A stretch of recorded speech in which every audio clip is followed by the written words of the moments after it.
Cheryl Paxton Hughes. I'm a principal consultant of thought leadership and advisory for Cornerstone. And prior to Cornerstone, I worked for UPMC Healthcare for 7 years in talent management and also in IT. Awesome. Welcome, Cheryl. Glad to be here. Kirsten. Hi, everyone. My name is Kirsten Anderson. Yeah. And I am here representing Intermountain Healthcare. And prior to joining Intermountain Healthcare, actually my organization merged with them. We were known as SCL Health out of Broomfield, Colorado. I worked for them for 16 years. In the current state for Intermountain Health, I serve as the program manager for coaching and mentoring. And in my previous life at SCL Health, I was the senior director of organizational development. Thank you for having me. We're happy to have you. Martina. Hello, everyone. Happy New Year. Nice to meet all of you. I am a learning development and professional and a leadership coach. And I currently work at UPMC for the past 4 years. I'm part of Jess Bickley's team. I know she's on the call as well, specifically related to physician learning and development. And before that, I was the director of a Center for Executive Education in the business school at WVU. So I come from academia. So welcome, everyone. I mean, nice to see you, everyone. Sorry. And welcome to you. Okay. J-Rom, you're next.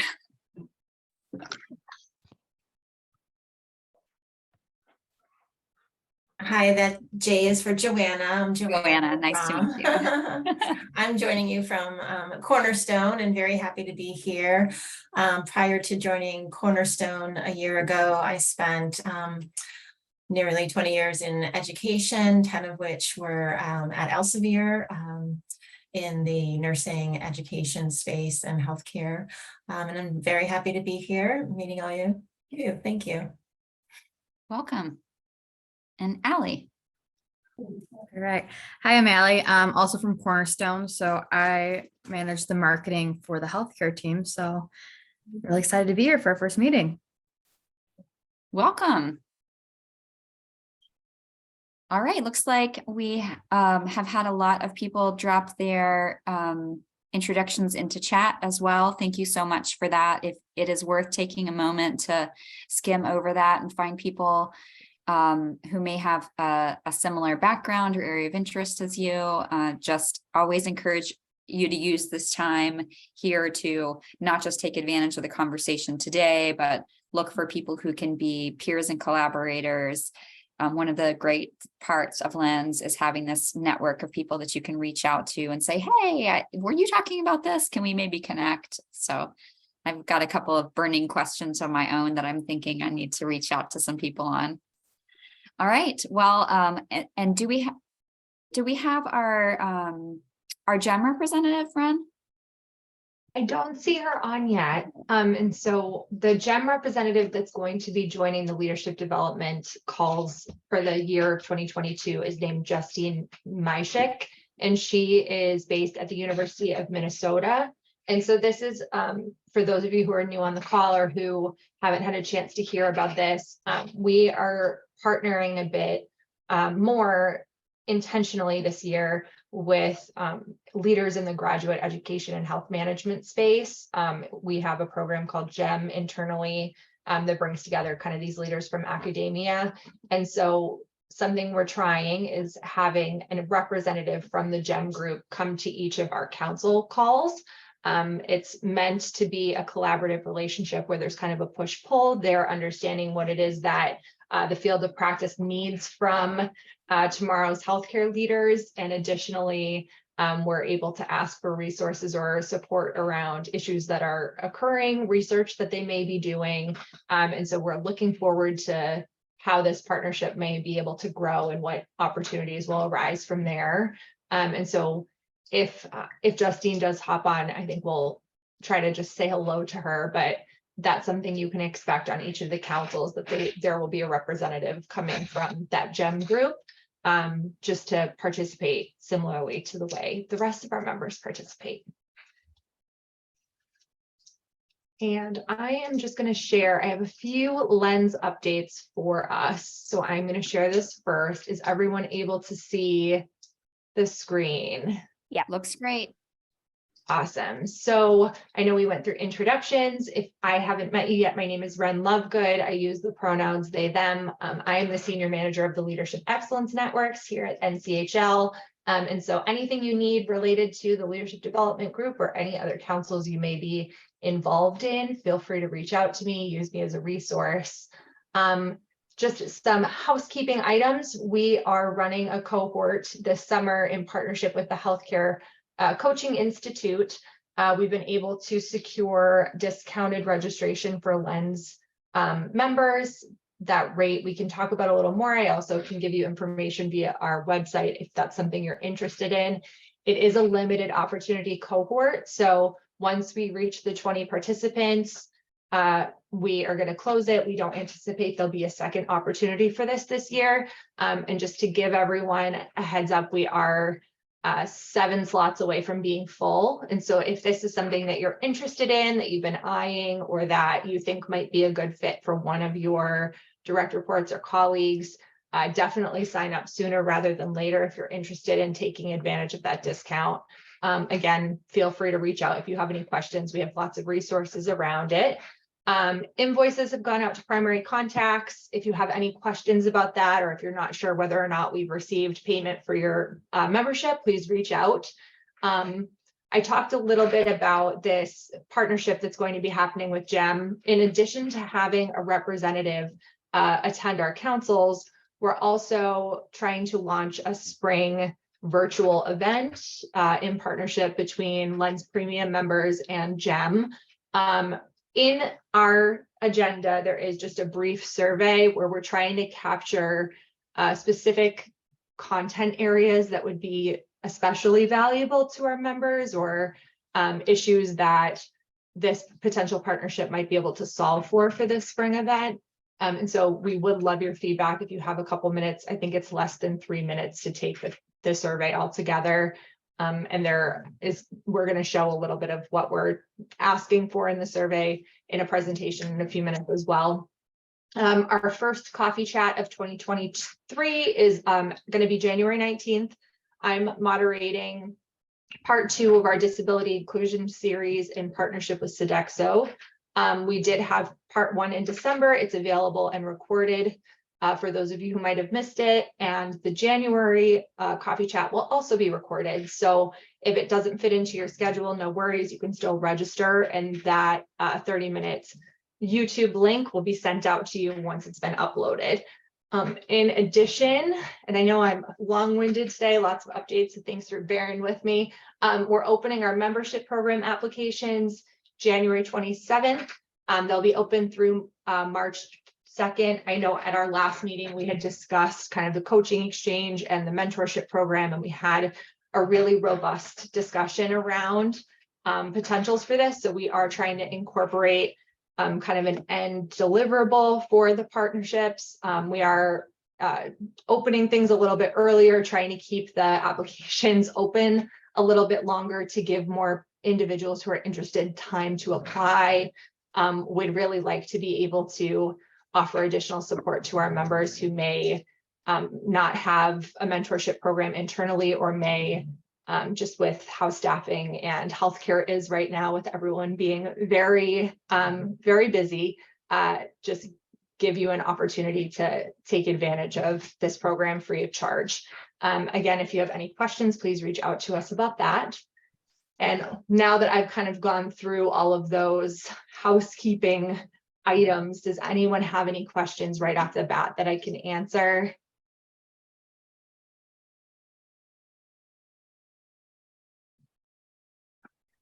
Ren, I was just going to say, I'm excited about that longer window to get people in for the mentorship program. It really is such a cool thing to be able to take advantage of. And this gives us the right amount of time to get it out to our interested stakeholders, do a little bit of vetting, and they have a little time to think and get it back in. So really excited for what that will mean. Thanks, Alice. And I want to follow up.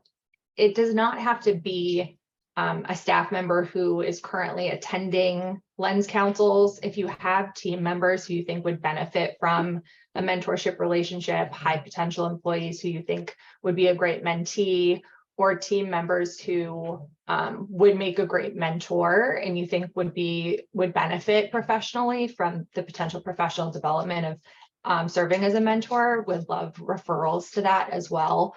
We know that within your networks, there are a lot of professionals who both would be appropriate as mentees or mentors. So if you're able to identify and forward that over, please feel free to do so. It's definitely open to anyone within your networks.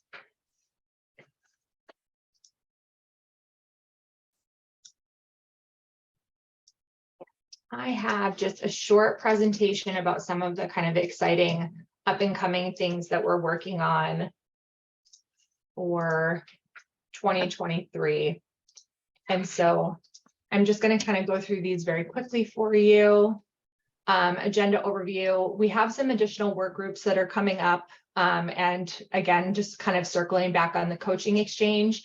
But I'm going to kind of quickly go through some of the ideas we have for expanding on opportunities for collaboration as Leadership Development Council members this year. This is just kind of an overview of some of the extra opportunities we're adding in this year.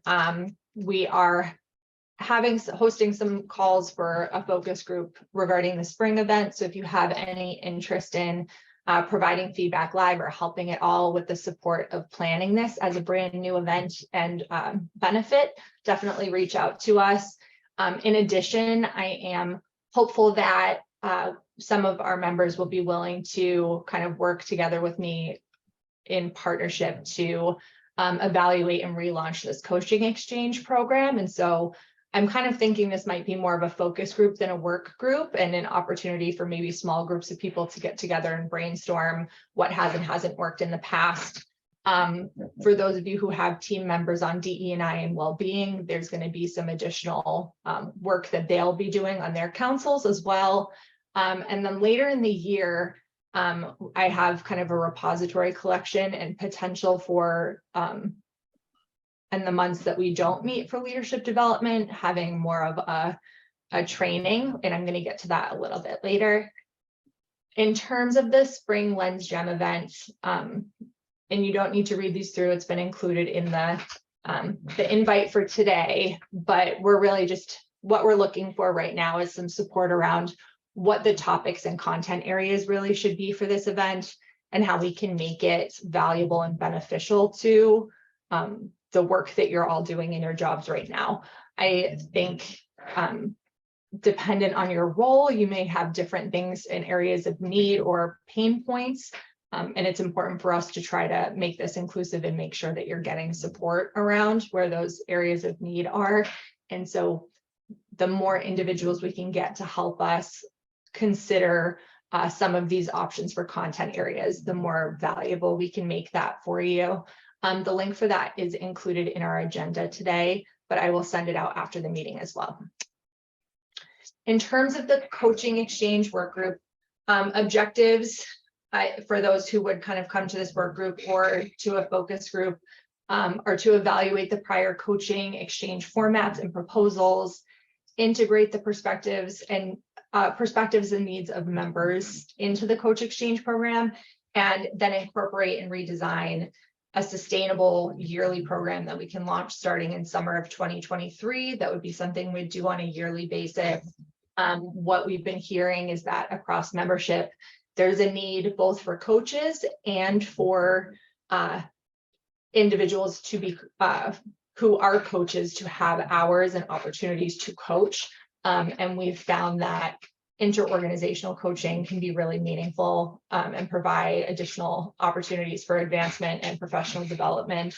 Again, this will probably be more of a focus style group where we're looking for feedback on current progress of the project, idea generation, how we can make sure that it's inclusive.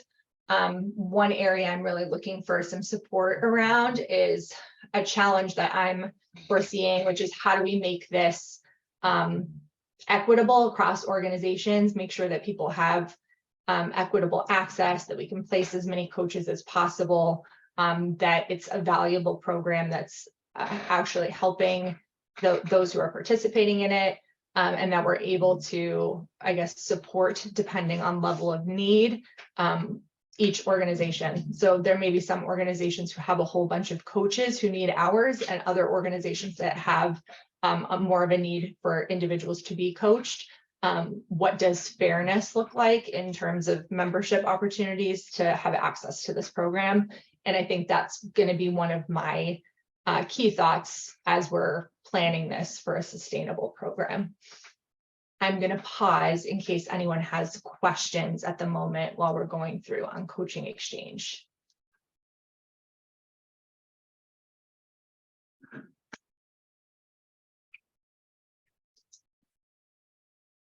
Okay.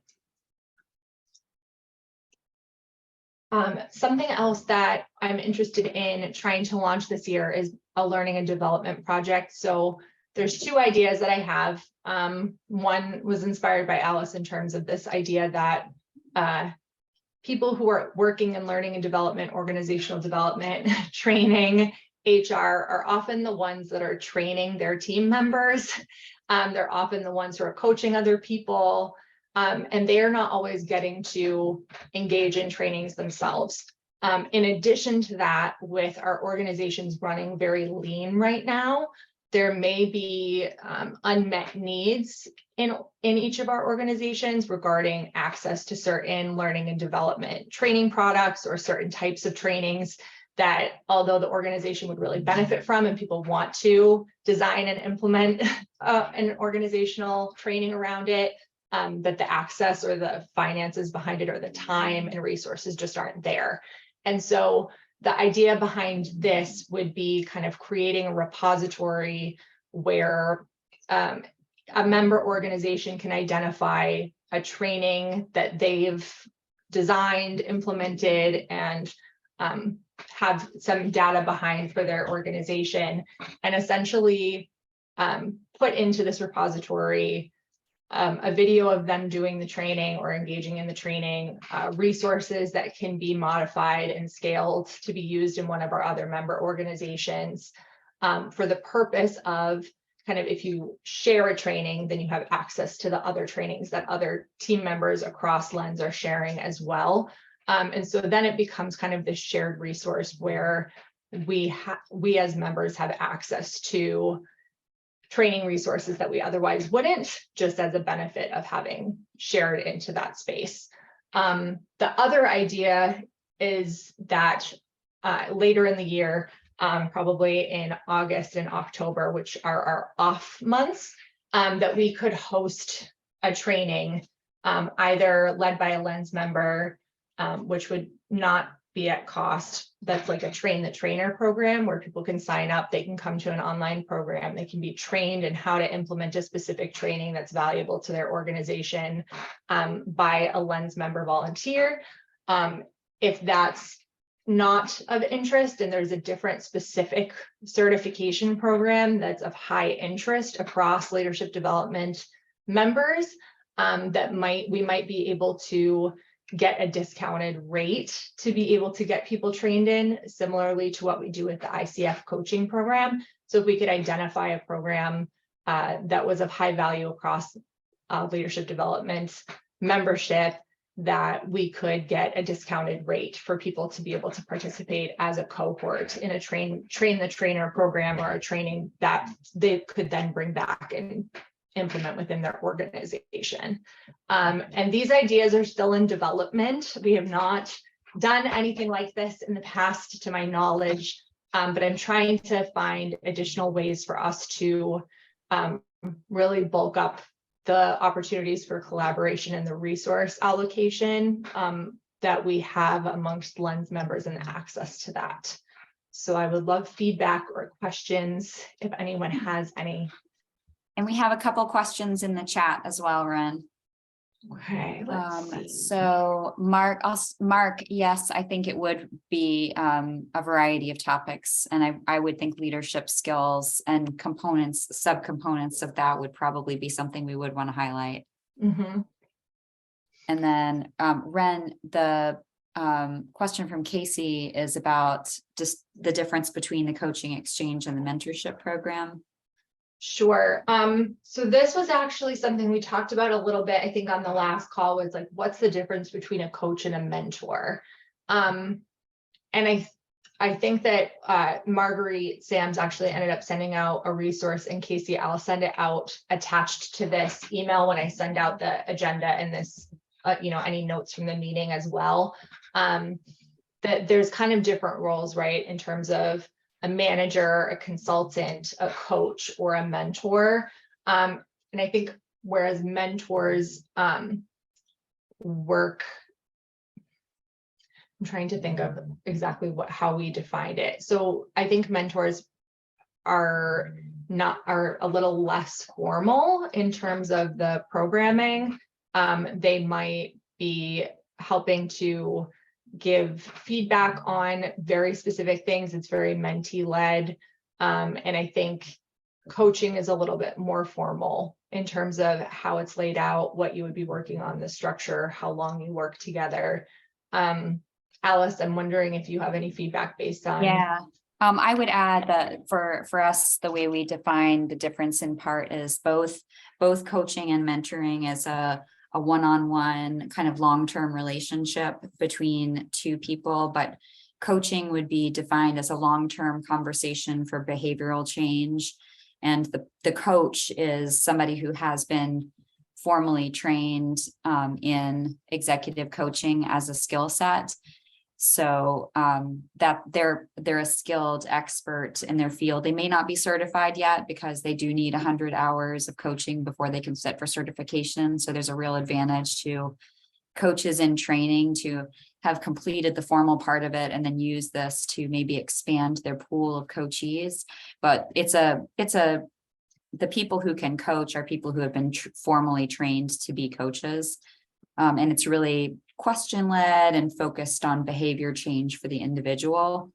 So that coach could have any background because it's not really about the subject, it's about the behavioral change. Where I would talk about a mentor and mentee being another leader in the field who has a shared or overlapping experience or area of interest, who could give you advice, you could brainstorm together, you could talk specifically about questions and answers in your field, you might get networking through them. So it's more conversational, and anyone who's a strong leader with a developmental inclination could be a great mentor. So lots of people can be mentors, not very many people will be coaches. Alice, if I could jump into coaching, the content of the conversations is very different. Yeah. Mentors, you're really learning from a mentor who has experience, exposure, expertise. Coaching is always about the client's agenda, and it's more forward thinking. It's not advising, it's not consulting. It's really powerful questioning, as she said, to get the client to where they need to be. Great ad. Casey, does that help? Yes, it does. Thank you. I understand and appreciate the recap on the difference between coaching and mentoring. I do recall also seeing the grid that was sent out. And I've reviewed that from the December meeting. I just wanted to make sure that those two things weren't being used interchangeably, because in the conversation, I just couldn't differentiate at one point between the two. So thank you. Thanks for asking that, Casey. I think it's an important question. And if you had a question, I'm sure somebody else did too. And then Kirsten had a question about finding information on the prior formats of the coaching exchange. Is that something that she could access? Yeah, so we have it saved on our server. I'm actually going through right now and looking at what these have kind of looked like. Once I've compiled them, I'd be happy to share them with you, because I think it's going to be important to look at what the format has been like in the past. We do have some long-sitting members on leadership development and steering, and some of our other councils who may remember what it looked like in prior years, and we'll be able to give some really valuable feedback as well into how we could improve it and make it sustainable.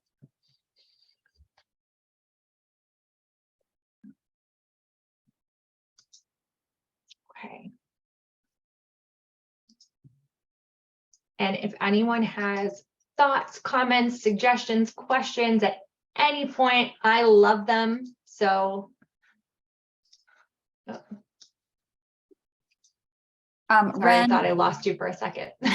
how should people let you know if they are interested or have a peer who might be interested in being part of the coaching exchange work group? Sure. So if you have a peer who might be interested, or if you have someone on your team who you think might be a good fit to help out with this or might be interested, if they're not currently involved in Lens, that's fine. What I would do is just send them my way, and I'd be happy to kind of give them an introductory conversation to the work that we're already doing and kind of what some of the goals are, what kind of support we're looking for in the timeline. And then from there, see if that's something they're still interested in participating in. And that goes for, you know, at any point, if you have ideas or people you'd like to send over, if you need to pick my brain, definitely reach out. On our agenda, there are a few links, but I'm going to put them in the chat, and then I'll make sure that as well we send these out. So there's a link to the survey just about the Lens Gem collaboration, and then there's also an Outlook form for sign up for Coach Exchange. And so if you are interested, I will send those in the chat in just a moment, and then I will make sure they're also in the agenda and in our follow-up email.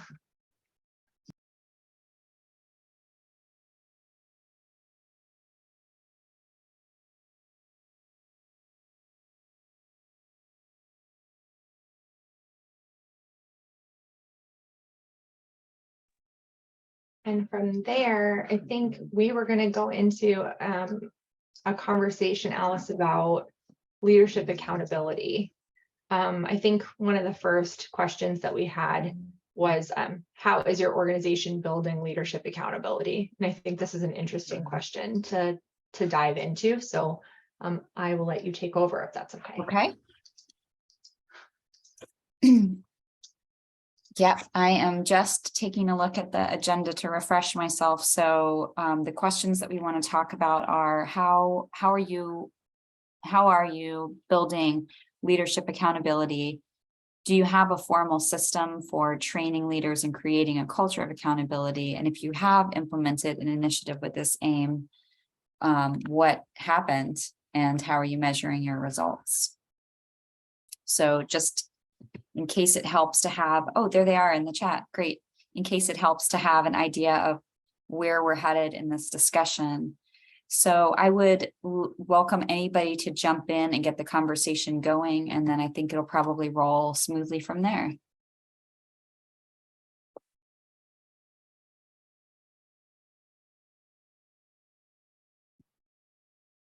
Casey. I can start. We just rolled out, for those of you that have heard me talk about it over and over again, I apologize. For those of you that haven't, here you go. We just rolled out our leader competencies at Norton Healthcare, and accountability is one of our competencies. None of them they're not ordered in what's most important, so on and so forth, but accountability is our #1 competency. And so we started with just giving everyone an even playing field of what it means to be an accountable leader at Norton Healthcare. We have an operational definition of exactly what that means. And they all received over 800 leaders received the exact same training in regards to accountability. It was each of our 5 competencies: accountability, communication, collaboration, people development, and business acumen, were broken down into 45-minute presentations. And so all of our leaders that have direct reports or are considered leaders across the system were enrolled in this training, and over 6 different sessions, we trained them in 45-minute segments of each competency. And so that was how we leveled the playing field, so that everyone understood when we talk about accountability at Norton Healthcare, this is what we're referring to. And these are tangible and practical takeaways or things that you can include in your practice as a leader to show accountability. We also teach on 200% accountability.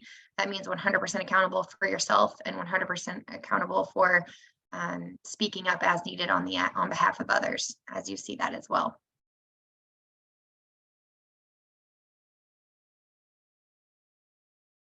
Awesome. Thanks for getting the ball rolling. How, and you've just done this, how, do you have an idea of how you're going to measure? Yes, thank you. I forgot to mention that. This will be built into Workday. So we will build this into Workday. We're also reworking all of our, I'm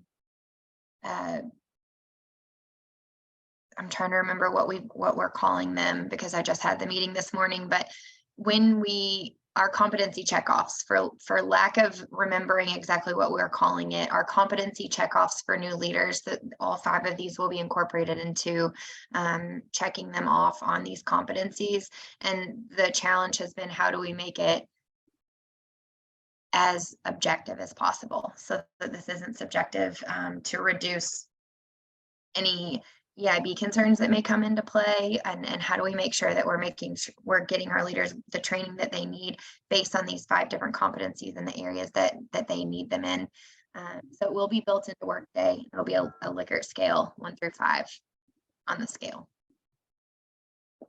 On their demonstration of the behaviors.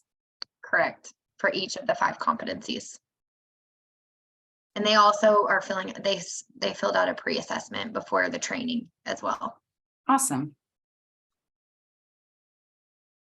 Sounds like you have really broad adoption from your senior leadership team too, which I know you talked about when you're sharing your competency model, but definitely for it to be tracked at this level, you've got really broad acceptance and adoption of this.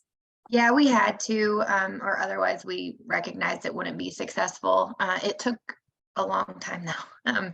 It did not happen overnight. It was over a 2-year journey. So, and we started with the NCHL Competency Model 3.0. That was our foundation for all of this work.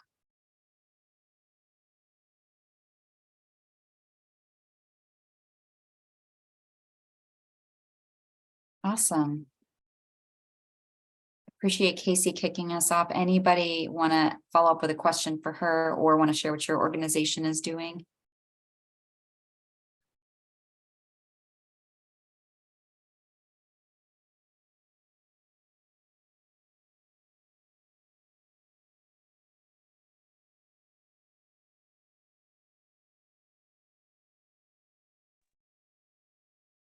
Casey, this is Jennifer from Johns Hopkins. I'm trying to figure out how to formulate my question because I kind of think I need to repeat back a little bit of what I heard.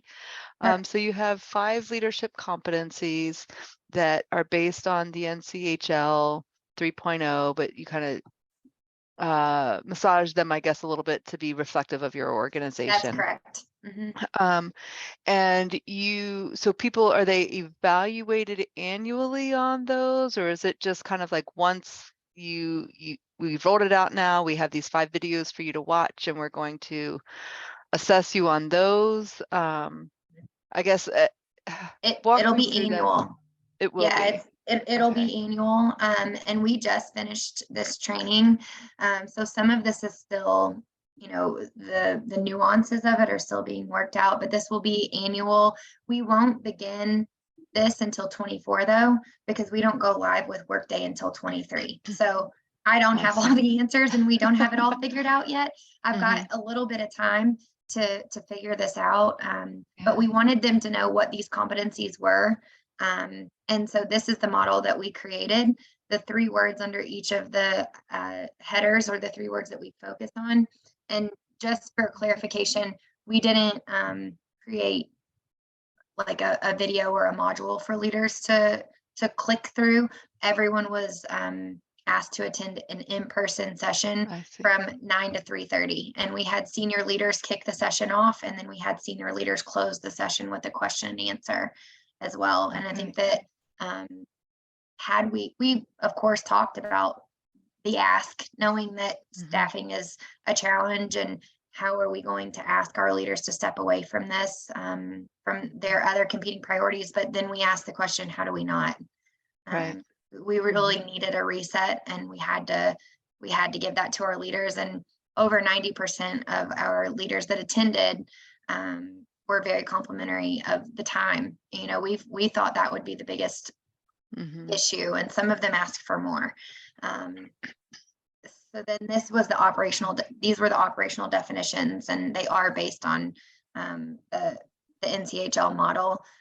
We also did a crosswalk with the AONL nurse competencies to make sure that they were in alignment with that. We knew we had to get the buy-in of nursing as well. Okay. Great. In this, the higher level question I think Rena asked was, how do we hold others accountable, right? Is that how we got to this? Yeah. Because that's always the biggest trick, right? Is, you have these competencies and it's great, but who's making sure that higher level is doing it, kind of managing that down. So, okay. I'd love to hear others people, because that's our biggest, one of our biggest challenges is the accountability of being accountable. So, yeah, thank you for sharing, Casey. Appreciate it.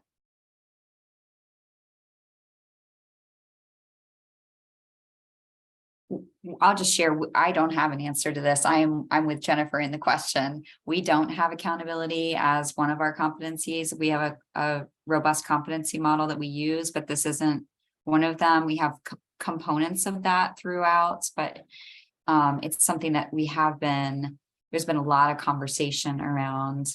Unfortunately, the way that this plays out in my space sometimes is that there's a lot of senior leaders who are concerned about managers holding their teams accountable. But there's not a lot of talk about how the senior leaders are being accountable or how the executives are being accountable. So it sort of all boils down to the problem being frontline managers. And how do we fix them? And there's a reluctance to turn it inwards to say what starts with us as far as the behavior that we're demonstrating. And I often feel that I'm turning the conversation to how do we support frontline managers rather than putting them in a position of blame, because we're asking them to do a job that most of us could not do.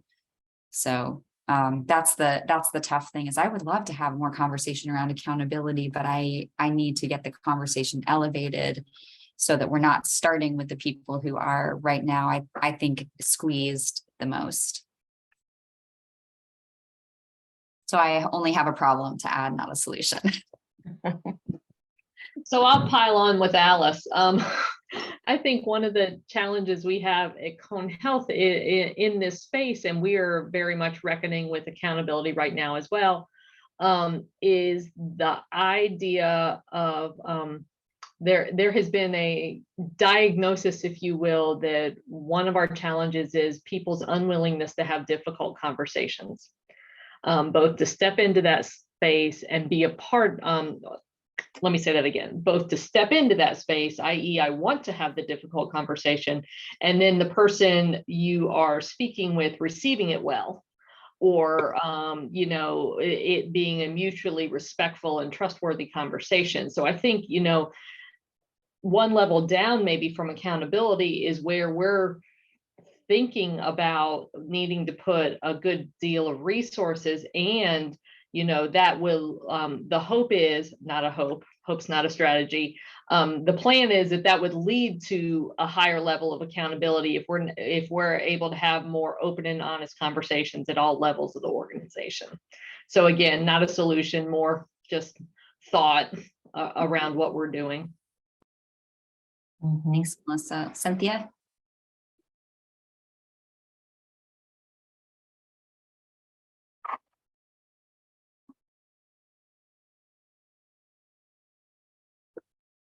Oh, with me, Allison? Yeah. Oh, sorry.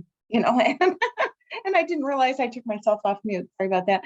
No, I would add just to exactly with what was saying, and especially like feedback, that difficult conversation, but feedback, and that's kind of the conversation that we're having right now, is how do we create that where feedback is not a bad thing, and it's more of, it's fuel to really help people grow. So that's the big conversation with us. For us at Henry Ford Health right now, we're going through a revamping of our whole leadership development programs. Pre-COVID, we were heavy into academies. And, having for the Physician Leadership Institute and the Senior Level Institute and the kind of that Director VP level Leadership Academy and New Leader Academy. And we're really looking away and developing a whole new curriculum right now. So we're kind of investigating, in the process of determining what does our organization really need, because we kind of put those academies on hold or modified them severely during COVID. And so really kind of gathering information and looking and investigating what's going to be best for the organization and our leaders to lead through this, time of where not all the answers are laid out. I think that's where a lot of the leaders are talking, is they're stepping into really unknown territory. And so how can we, really support them? And especially change is going to be a big one for us to focus in on. And, instilling that agility in leaders where they have to walk through even when they don't have all those answers. And a lot of times that can be very challenging for leaders who are used to having answers and being very confident in knowing. So those are some of the things. Once again, sorry, no big answers, but I guess good, just kind of what's going on in different organizations. So Yeah, thank you. I love hearing when somebody's like got an answer, but I also love hearing the mess, because there's useful elements to be able to tease out of the mess, and then that sense of like, oh great, we're all kind of struggling here. Yeah, thanks, Liz. Yeah, and I see some chime-ins on the chat around providing feedback as part of accountability, also collaboration. Yeah, developing people, totally. One of the sessions that we offer that we've been getting a lot more requests for. We offer sessions for leaders to sign up for and come on their own individually, but we also will sometimes offer it as a team development. So an intact team can hire us essentially to do the same development for their intact team, which makes it easy for us because we're not creating something new. It's the same content, but when you're delivering it to an intact team, it's a different experience. So we've had a big uptick in the last 4 or 5 months in people requesting our giving and receiving feedback learning forum. So there's definitely something around that.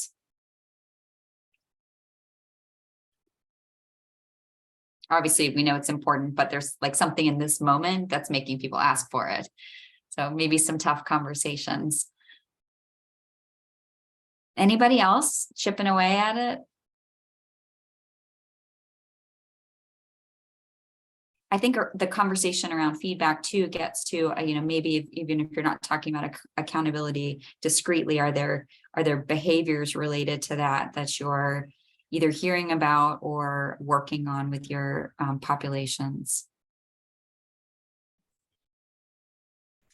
Alice, this is Cheryl from Cornerstone. Just in my, prior experience in running HR and managing talent management, I really only had one.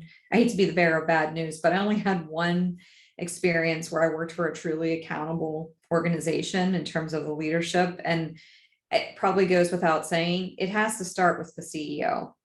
And competencies are great, performance management's great, all of that sets the framework. But honestly, if the CEO and their senior leadership team isn't bought in and it isn't part of the culture, I think we're all going to struggle. And there'll be pockets of the organization where I think, yes, we'll have leaders at certain levels that are very accountable and drive their teams. And I think those are the ones that we focus on and spend our time on, because otherwise it's sort of an uphill battle. So just my 2 cents on the topic. Thanks, Cheryl. That feels like my lived experience. I appreciate Yeah, that. I actually, it's so funny because I spent like 5 years in an organization where the CEO was really bought in, and it was wonderful because it was like, wow, what's this like? But yeah, otherwise you just pick your spots that you can have impact. Yeah. Cheryl, this is Tara. I'm just curious. I have a follow-up question. I don't know if you can say where that was, but more importantly, can you say what the CEO and their executive team was doing to promote the accountability?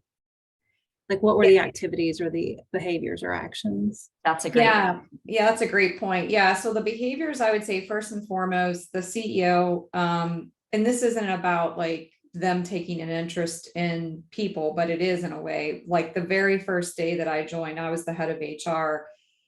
I had an all-day meeting with the CEO just to talk about, what's going on in the organization, his vision.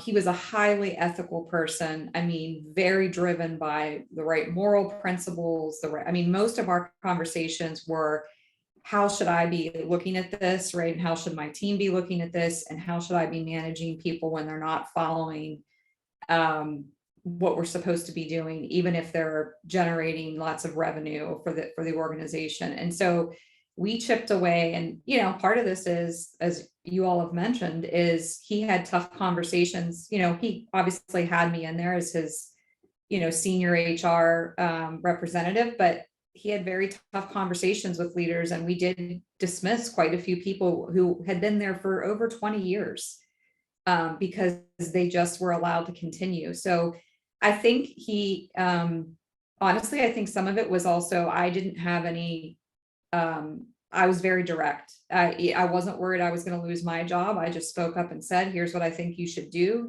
take it or leave it. But if you want to have a highly ethical organization, and these are the things that you want to have happen in terms of people practices, this is what you're going to have to do.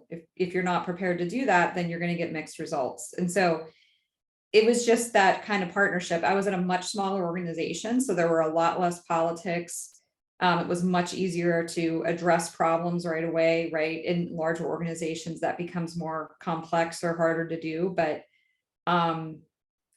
I can't honestly say there was any magic other than just his willingness to participate. And then, like we've talked about, hold other people accountable. Great, thank you. Yep.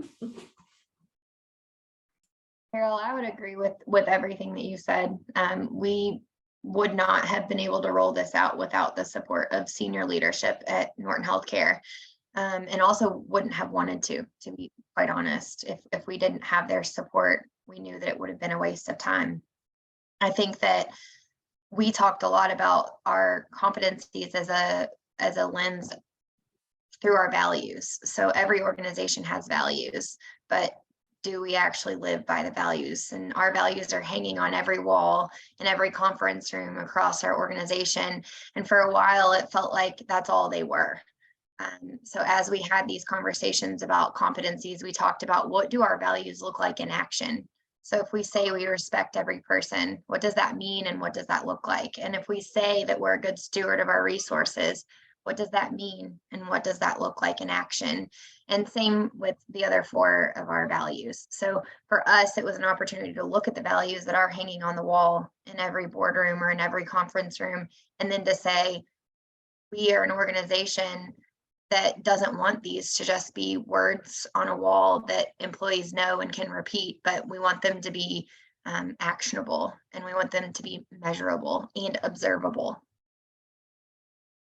That's great. Yeah. And that's often what you just said. Sorry, I didn't realize my camera was off before. That, it's just starting that conversation around, are we really living? Like the first thing is, are we living these, right? Are these still relevant, right? And if not, then what does it look like? But that's great.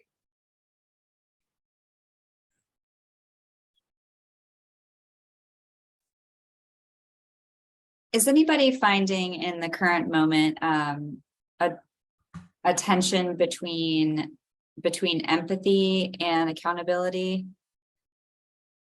We talk specifically about empathy in our accountability presentation. And it actually is empathetic to hold other people accountable. It is not empathetic to hold someone, to have a set of expectations and then to not hold someone accountable. So we're very specific in that in our accountability presentation. And, you know, I think one of the reasons why accountability, it's always been a struggle, as we've all talked about, but one of the other reasons I think is because staffing became so challenging. I know we in our organization created a slippery slope where we would say these are our expectations and we're going to hold you accountable to these expectations. But then I started to see leaders say things like, but I can't because I need them at the bedside. And, you know, maybe they've gotten to their 10 on attendance points and I can't afford to not have that person at the bedside. And it created this slippery slope of what are we going to allow? You know, what you permit, you promote. And so what are we going to allow? And it started to spread like wildfire. And eventually we were so far away from what our expectations were and for how we were holding people accountable that a level set and a reset was, you know, in my opinion, the only way to bring things back to where they needed to be. And you bring up a good point, because I think one of the things that leaders misunderstand is that when you promote subpar, mediocre performance and you don't hold people accountable, the high performing people are going to leave. So you're actually doing yourself a disservice if you're holding on to somebody because you're like, I can't lose that person. Well, can you afford to lose the top performer then? Because that's essentially, you're saying it's okay. Absolutely. Yeah. And people do actually want to be held accountable. You know, I think when leaders understand that too, and when they do approach it with empathy in mind, and what's the most careful way that I can approach this, and how can I make sure that this isn't, you know, an attack on this person, but that this is just what I'm going to hold them accountable to. They actually prefer that, is what we found. They want to be held accountable. They want to know, what am I accountable to?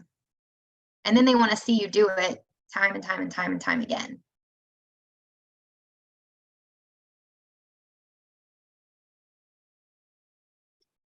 That's what we're needing to tell particularly our nurse managers and nurse directors who are operating from a sense of like, you know, they're coming from a good place, but they're struggling. They're with what they feel is kind versus what is actually kind. And it's tough for sure.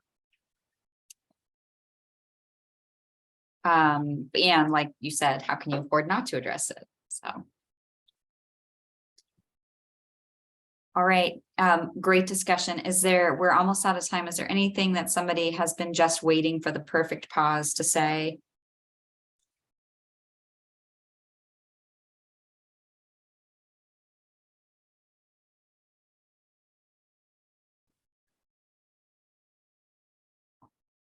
Okay, nobody's coming off mute. All right. Thank you all for the discussion. I always enjoy hearing from this group, and we will be back together again. Where did I see the date? We'll be back together again soon, and Ren will keep us informed of all of the details around that. In the meantime, do get